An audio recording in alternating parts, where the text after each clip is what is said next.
Well, we have finally reached it. The final Bracketology update 10.0. I actually reached double digits this year. We're just going to keep this one simple. We're going to take a look at the updated bracket matrix. We do have the consensus number one seeds, and we do also have some bid stealers. I'm also going to be looking at the teams playing the best in March going into the tournament.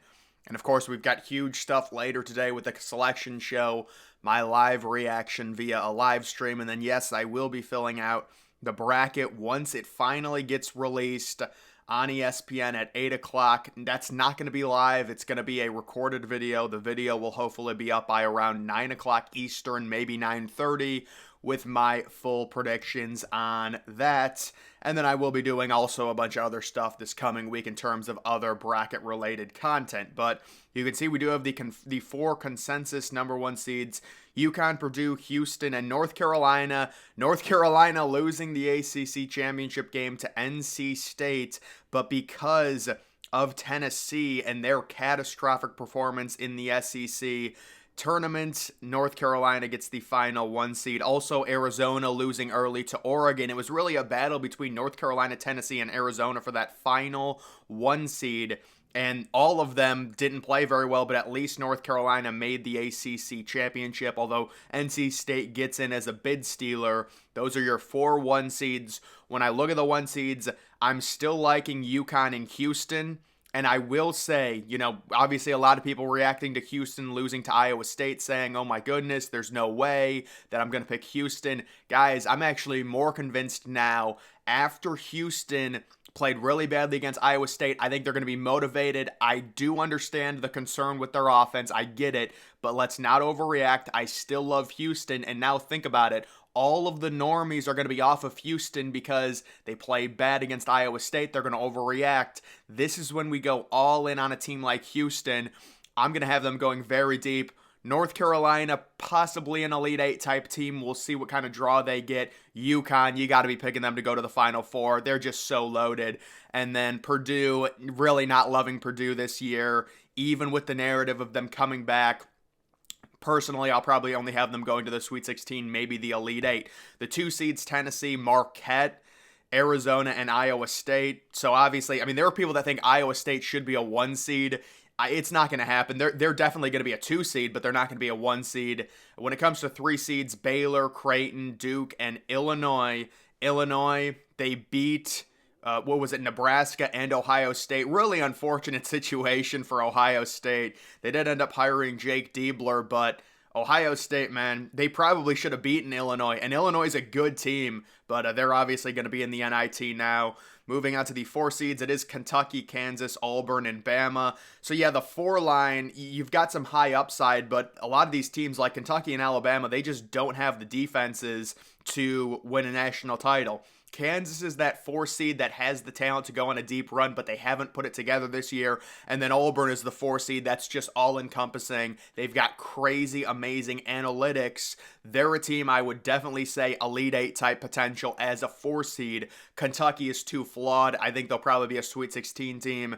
Alabama, same thing. They just don't have the defense. And Kansas is too inconsistent. The 5 line, BYU, San Diego State, South Carolina, and Wisconsin. So, Wisconsin kind of having a rebirthing here late in the season. South Carolina, to me, they're a typical 5 seed to lose to a 12. I like BYU to beat a 12. San Diego State, I think it's matchup dependent on whether or not they beat a 12. But certainly I could see 2 12/5 upsets depending on the matchups. The 6 line, Texas Tech, I've been a real big fan of Texas Tech. Utah State, I think they probably lose right away. St. Mary's, I like St. Mary's to advance. It's matchup dependent, but I do like it. And then Florida. So Florida, very high potential team.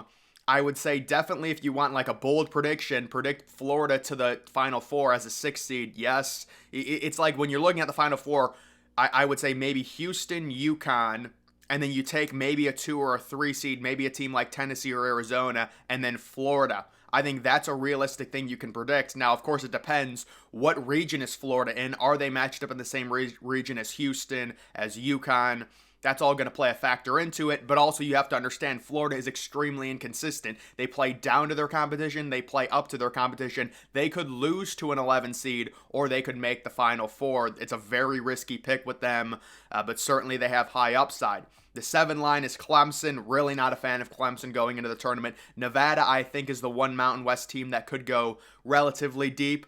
Gonzaga, I don't love them this year. I think they probably win a game and that's it. Washington State, kind of a feel-good story. They probably win a game and then lose in the second round. The 8 line is Dayton. They've played really bad recently. Boise State, I'm not a fan of analytically. Nebraska, they're kind of a fun team in an 8v9 game. And then Texas, I do think Texas has decently high potential. The 9 line, Colorado State, Northwestern, TCU, and Florida Atlantic. Florida Atlantic choking there in the American, another bid stealer. We'll talk about that. The 10 line, look at all these 10 seeds. Mississippi State, Colorado, Michigan State, Oklahoma, New Mexico making the tournament. That's probably confirmed at this point.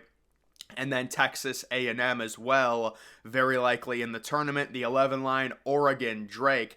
There's NC State getting in as a bid stealer, and James Madison going to be a very popular pick to go deep.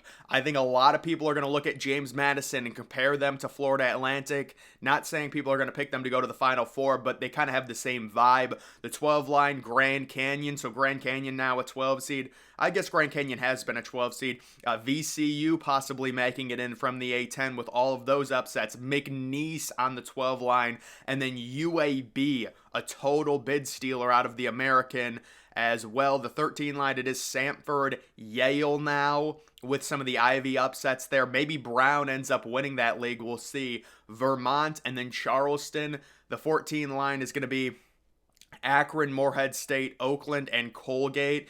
I'll tell you, I look at those 14 seeds. I really don't like any of them. Then again, upsets are random. Who knows? Maybe 2 of them end up winning, but just personally, the 15 line, Western Kentucky, kind of a surprise there. Long Beach State. So I will say this right now. No, I'm not going to say that, but I was going to say if Long Beach State gets matched up with Iowa State, I'll pick Long Beach State, guaranteed. Long Beach State, they have the same vibe as Florida Gulf Coast. Come on, they do. I mean, 15 over a 2. Nobody thought Long Beach State was going to make it. They beat UC Davis. They were a 4 seed in the Big West. Everyone thought it was going to be UC Irvine. But could we see Long Beach State maybe beating? I mean, imagine if Creighton's a 2 seed. Maybe they could beat them. I don't know. I don't know if I'd actually predict that. But you do have South Dakota State now moving up to the 15 line because of the amount of upsets they get bumped up. And then Longwood, the final 15 seed. Longwood also gets bumped up to the 15 line.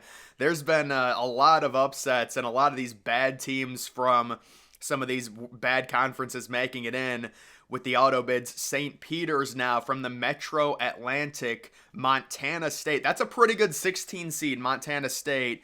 Stenson, along with Wagner, Howard, and Grambling.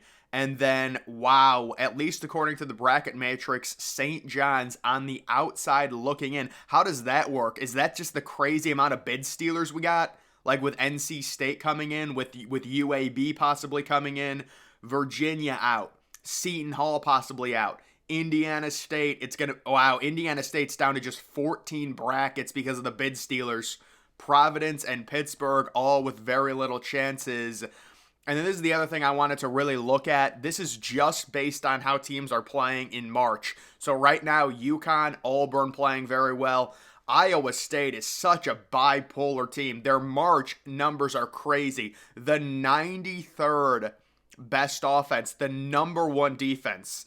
And you can see Houston right there. Obviously, Houston losing to Iowa State, that's going to bump them down. Texas A&M playing very well. Gonzaga, rest in peace to Ohio State, the number 7 team. How about Pittsburgh at number 8? Texas Tech quietly playing very well. Purdue, North Carolina, Arizona, Wisconsin, they have had a nice little rebirthing. Illinois, they're a team, very high upside on Illinois. I don't know if I can pick them to go to the Final Four because of the lack of defense, but they could be an Elite 8 team if they get the right draw. And then Creighton there as well when it comes to the top 15 teams in March. And then this is a final look at where we stand in terms of the bubble. This is Lenardi's bubble. Last 4 buys. Looks like Texas A&M is safe. They're not going to be involved in a first 4 game. Mississippi State possibly doing enough in the SEC conference tournament. Florida Atlantic, I don't know why the L is uppercased there, but they're very likely to be in even after the upset loss. Colorado State possibly receiving one of the last byes. The teams involved in the first four: TCU, Michigan State. Oh my God. Dude, Michigan State is going to be so annoying if they are in the first four, and then imagine they go on a deep tournament run. That's the last thing that we need. And also Colorado with their guard play, I could see them doing something. How about Oklahoma? Oklahoma has just moved down, moved down. They've done nothing but move down. They are now the last team in the tournament, just based off of things around them, bid stealers and such. And St. John's, a team that we thought they were certainly going to be in the tournament, maybe even get a bye and not even have to play in the first four. They're now the first team possibly out, and they'd be a 1 seed in the NIT. Virginia, I think, is out. Seton Hall and Indiana State, it's going to be tough. Indiana State just has no good wins. I would love to see Indiana State in the tournament, but at this point, it's very hard. Those two late season, regular season losses really hurt Indiana State. The next four out, the teams that'll likely be 2 seeds in the NIT. Pittsburgh, a lot of people think Pittsburgh should be in. You could certainly argue it in terms of analytics. Providence is out, Kansas State. And then unfortunately with Ohio State, with Jake Diebler, he is now their official head coach. Really good move for the Buckeyes. You know, Ohio State basketball, you got to hire the dude. It's not like Ohio State's basketball is really good anyways. I mean, he went 6-2. That's impressive enough, let's be honest. But either way, guys, that is going to do it for this video. Make sure you follow me on X. Link to that's always in the description.